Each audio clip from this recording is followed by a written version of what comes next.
Bonjour et bienvenue sur la chaîne J'affiche complet, la chaîne qui aide les loueurs saisonniers et les gestionnaires d'hébergements saisonniers à devenir des entrepreneurs sereins et ultra rentables.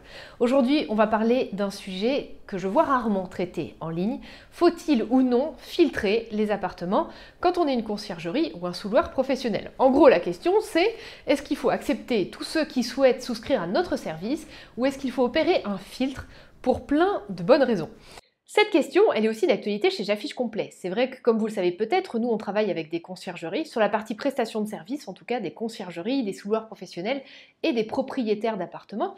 Et dans ces trois situations-là, c'est vrai que chez J'affiche complet, on ne fait pas de filtre. C'est-à-dire qu'on ne va pas aller évaluer la qualité du patrimoine pour évaluer si on a envie ou non de travailler avec la personne. Je me suis évidemment posé la question à plusieurs reprises, faut-il qu'on fasse un filtre ou non? Alors je trouvais ça intéressant de faire des parallèles et puis surtout de partager avec vous les différents arguments que j'ai vus d'un côté ou de l'autre. Alors démarrons dès maintenant, je vais commencer par les arguments qui sont en faveur du fait de filtrer. Je me mets dans le prisme d'une conciergerie ou d'un sous-loueur professionnel. Le premier point, alors peut-être avant de démarrer le premier point, je sors totalement du scope de réflexion tous les éléments qui sont structurellement impossibles pour faire de la location saisonnière. Je vous donne un exemple concret. S'il n'y a pas suffisamment, enfin un exemple concret, mais finalement j'en ai pas un concret directement en tête là. Je sais pas, oui, si le mobilier n'est pas au complet par exemple, si la décoration est évidemment complètement catastrophique ou absente, voilà, si les règlements de copro ne permettent pas la location saisonnière. Enfin, vous voyez, je pars du postulat qu'on a déjà quadrillé tous ces aspects-là et qu'on est dans une situation classique dans laquelle on peut exercer la location saisonnière avec une décoration plus ou moins bonne, mais en tout cas une décoration OK pour la location saisonnière. Vous voyez, on a déjà coché toutes ces cases-là, quoi. Mais malgré ça, on peut encore se poser cette question-là. Cet appartement, il est fonctionnel, la décoration est OK ou parfaite, mais en tout cas, elle est là. Est-ce que j'ai une exigence par rapport au propriétaire? Est-ce que j'ai une exigence par rapport à l'appartement, etc. Donc, démarrons. Argument numéro 1, en faveur du fait de filtrer et de ne pas accepter toutes les demandes qui vous sont faites. Le premier argument, c'est que si vous filtrez et vous ne retenez que les appartements qui vont pour vous s'avérer les plus profitables, les plus fonctionnels, qui ont le meilleur potentiel, vous allez avoir une rentabilité financière tout de suite beaucoup plus haute, évidemment. Et c'est vrai que la rentabilité financière, c'est la pérennité d'une activité d'entreprise, évidemment. Hein. Donc c'est un point numéro 1 qui est extrêmement puissant. Le point numéro 2, c'est le fait que votre patrimoine immobilier est votre vitrine. Et c'est vrai que quand vous présentez votre activité à des nouveaux propriétaires, quand vous présentez votre activité peut-être même à un banquier, je pense à la sous-location à qui vous souhaitez demander une somme d'argent pour pouvoir reprendre des appartements en sous-location, le patrimoine que vous avez à votre actif va être votre vitrine et ça peut permettre en effet de rassurer, de convertir plus facilement sur certains sujets parce que vous avez un très beau patrimoine, vous travaillez sur des biens qui sont de haute qualité et de forte rentabilité. Donc ça c'est vrai, ça peut aussi être un argument en faveur de filtrer les appartements. Le troisième argument en faveur du fait de filtrer, c'est que vous pouvez aussi faire le choix de ne travailler qu'avec des propriétaires ou des interlocuteurs avec qui vous avez un relationnel, un contact qui passe bien. Et ça, c'est vrai que souvent quand on est entrepreneur, on a quitté le chemin un peu classique, on a décidé de créer sa boîte et c'est vrai qu'on peut se dire, si je me suis cassé la tête à faire tout ça, c'est aussi pour travailler avec des gens que j'apprécie, avec qui il y a un bon relationnel. Et c'est vrai qu'avoir un bon relationnel, ça peut permettre aussi par la suite d'avoir plus de facilité dans la collaboration et que ça se passe bien. Donc ça, c'est les premiers points qui sont en faveur du fait de filtrer. Être tout de suite plus rentable, avoir une jolie vitrine et travailler avec des gens avec qui ça se passe hyper bien. Les points qui sont plus en défaveur du fait de filtrer les appartements quand vous faites cette activité-là, le premier point, c'est que si vous ne filtrez pas, vous allez tout de suite traiter beaucoup plus de cas, beaucoup plus d'appartements, et vous allez pouvoir dans votre ville probablement créer plus rapidement une notoriété. Puisque toutes les personnes qui travaillent avec vous et sont contents de travailler avec vous, parce que vous faites de l'excellent travail, vont en parler autour d'eux, et le bouche à oreille est souvent une excellente façon de se faire connaître. C'est très souvent, et c'est le cas chez J'affiche complet, ce sont nos clients contents de notre travail qui parlent autour d'eux de ce qu'on fait, qui décrivent leur activité et décrivent aussi le fait qu'on travaille avec eux, et ce sont eux nos meilleurs ambassadeurs. Une grosse partie des nouveaux clients, et ça explique aussi le fort développement de l'entreprise en 2021, nous sont venus grâce aux recommandations de nos clients actuels.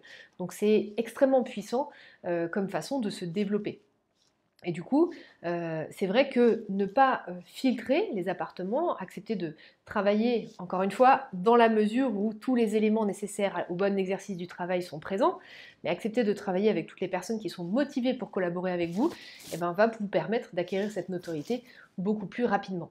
Un autre point qui est important par rapport à ça, c'est aussi, et ça moi c'est un point que j'ai beaucoup dans ma tête, qui explique en grosse partie pourquoi est-ce qu'on ne filtre pas du tout chez J'affiche complet, c'est que je me dis, alors là je parle en mon nom, mais je me dis, mais si on a l'expertise, si on sait faire, si c'est notre métier, on est capable de traiter tous les cas.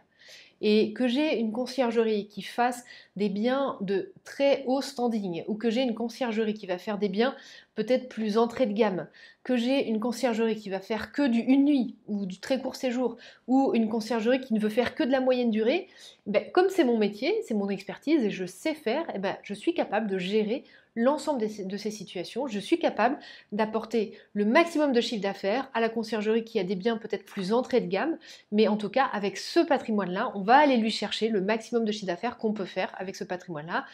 Même chose pour le haut de gamme, etc., etc. Je pense que vous avez compris ce que je voulais dire. Et du coup, par rapport à tout ça, c'est vrai que moi, j'ai toujours eu très fort dans ma tête ce point-là de me dire, mais si on est expert de notre sujet, on est capable de traiter tous les cas, quoi. Et on est capable d'aider tout le monde. Donc, est-ce que j'ai raison? Est-ce que j'ai tort? Franchement, dites-moi en commentaire. Dites-moi en commentaire. Peut-être que vous allez me dire que je suis dans un délire complet. Mais c'est vrai que c'est aussi ce pourquoi, pour l'instant, je m'accroche au fait que non, on va pas... En fait, un peu inconsciemment, mais là on commence à faire de la psycho de comptoir, mais inconsciemment, je me dis, mais sommes-nous aussi méritants dans notre expertise si on ne prend que les cas faciles? Voilà, je pose ça là, je vous laisse répondre. Je vous laisse répondre, vous me dites. Mais voilà, c'est un peu ça que j'ai en tête. Maintenant, malgré tout, et donc je vais faire l'avocat du diable évidemment de cette idée auquel je suis très accrochée, mais maintenant, malgré tout, la rentabilité d'une entreprise reste capitale. Et c'est vrai quand on est une conciergerie ou un sous-loueur professionnel, tous les appartements ne sont pas également rentables, ne sont pas rentables de façon équitable. Donc évidemment qu'il faut avoir aussi la présence d'esprit de se dire qu'on favorise les collaborations qui apportent le plus de pérennité et de stabilité financière à l'entreprise. Donc voilà. Après, ce que je me dis aussi, tout dépend de ce qui donne envie d'entreprendre. C'est vrai que moi, ce qui m'a donné envie d'entreprendre, c'est pas de me dire je vais devenir riche ou je vais, je sais pas, faire une licorne ou un truc comme ça. Licorne, donc c'est les startups qui valent 1 milliard, je crois.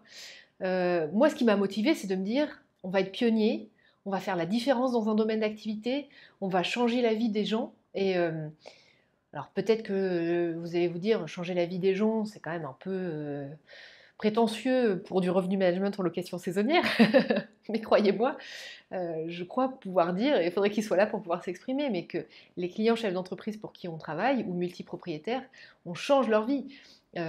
Pourquoi? Parce qu'on allège une charge mentale, on apporte du chiffre d'affaires en plus, et ça change la donne. Donc moi, c'est ça qui me motive en fait, et pour moi, il n'y a rien de plus extasiant que quand j'ai un dirigeant de conciergerie qui nous transfère le message d'un propriétaire qui est content parce qu'il a plus de chiffre d'affaires. Mais moi, c'est le summum du bonheur, quoi. Donc, tout ça pour vous dire que, parce que je m'en mêle un peu dans mes explications, mais tout ça pour vous dire que aussi, quand on crée une entreprise pour changer le monde, avec vraiment cette envie de faire la différence quelque part, peut-être qu'on a plus aussi tendance à se dire je ne vais pas filtrer. Je ne vais pas filtrer parce que moi, ce que je veux, c'est changer le monde. Vous voyez ce que je veux dire? Donc voilà, tout ça pour se dire aussi que, en fait, il n'y a pas de bonne solution. Je pense que ça veut dire aussi qu'il n'y en a pas de mauvaise. C'est un arbitrage en fait entre notoriété, exhaustivité, se sentir un peu omniscient, se sentir capable d'être omniscient et en même temps rentabilité, jolie vitrine et travailler avec que des gens qu'on aura choisis plutôt que travailler avec des gens avec qui il y a plus ou moins un bon fit, mais voilà. Voilà. Bon, bah écoutez, j'espère que ça aura pu vous donner en tout cas des billes de réflexion. La conclusion, c'est qu'il n'y a pas ni de bonne ni de mauvaise solution. En tout cas, si ça a pu vous apporter des pistes de réflexion, moi j'en suis ravie. Je vous souhaite une très bonne journée et puis je vous dis bien sûr à demain pour la prochaine vidéo.